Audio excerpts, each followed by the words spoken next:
On se retrouve donc pour cette revue de presse de l'économie.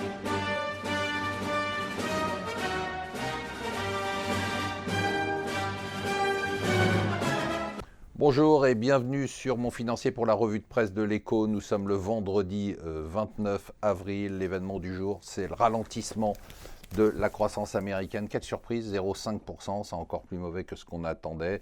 Alors tout ralentit, les investissements, les exportations, la consommation. Alors ça fait des mois que les économistes nous disaient ça va ralentir, et puis on se disait mais comment ça peut ralentir, le chômage est au plus bas, tout a l'air de tourner, il n'y a pas de mauvais indicateurs. Et bien finalement ça ralentit. Alors la bonne nouvelle d'il y a quelques secondes, c'est la croissance française, elle aussi, elle fait 0,5%, mais en France 0,5% c'est une forte hausse et c'est une très bonne nouvelle. Donc voilà les deux croissances qui viennent de s'entrechoquer. Ça donne finalement un dollar qui chute lourdement, qui a chuté contre l'yen, on est à 107, qui a chuté contre l'euro. L'euro est autour des 114. L'autre chiffre du jour qui est absolument phénoménal, c'est la rapporteure, on dit la rapporteure avec un E à la fin, du budget à l'Assemblée, qui a annoncé que pour la première fois en 2017, les prélèvements obligatoires en France dépasseront les 1000 milliards d'euros. 1000 milliards d'euros, les prélèvements obligatoires, c'est ce qu'on prend dans votre poche et celle des entreprises.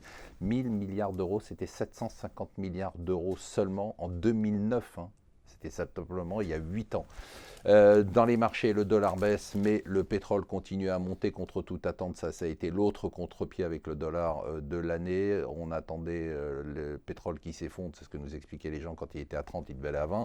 Eh bien, il est quasiment à 50, il a fait 70% de hausse, et depuis Doha, alors qu'il y a eu un échec du sommet, il ne fait que flamber. Incroyable ces chiffres, incroyable. Les chiffres de Facebook, bien évidemment, les résultats. Hier, les résultats d'Amazon. Vous savez, Amazon, c'est cette boîte dont on disait, de toute façon, ils s'en foutent de la profitabilité, ils gagnent des parts de marché. Alors, seulement maintenant qu'ils ont gagné des parts de marché, ils font des profits, 513 millions de dollars. La capitalisation est quasiment à 330 milliards de dollars. Avouez que nos petits 1 milliard de bataille sur Darty, à côté de 300 milliards de capitalisation pour Amazon, ça fait un peu pâle figure. On est très loin de ces gros groupes qui dominent le monde. D'ailleurs, juste pour vous donner un ordre d'idée, quand Apple a chuté après ses résultats, il y a à peu près 50 milliards de dollars qui sont évaporés. 50 milliards de dollars, c'est la valeur, en quelques heures, c'est la valeur totale de Airbus. C'est-à-dire qu'en quelques heures, c'est Airbus qui aurait disparu de la cote. Paris veut lutter contre Airbnb. Ce combat continue. Paris a perdu, bien évidemment, le combat sur la monnaie chinoise. C'est Londres qui est devenu le premier centre international en dehors de Chine du trading de la monnaie chinoise. Quand on sait ce que va représenter la monnaie chinoise dans quelques années, c'est important. Alors, je ne sais pas si vous vous souvenez, mais on est censé être en état d'urgence.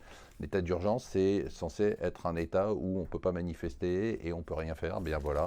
Non seulement on est en état d'urgence, mais les flics se font taper dessus, le gouvernement ne dit rien. 24 blessés hier, dont plusieurs grièvement parmi les forces de l'ordre, un ordre qu'elles ne peuvent plus faire régner puisque le gouvernement n'a plus d'autorité. Voilà, restez avec nous sur Mon Financier.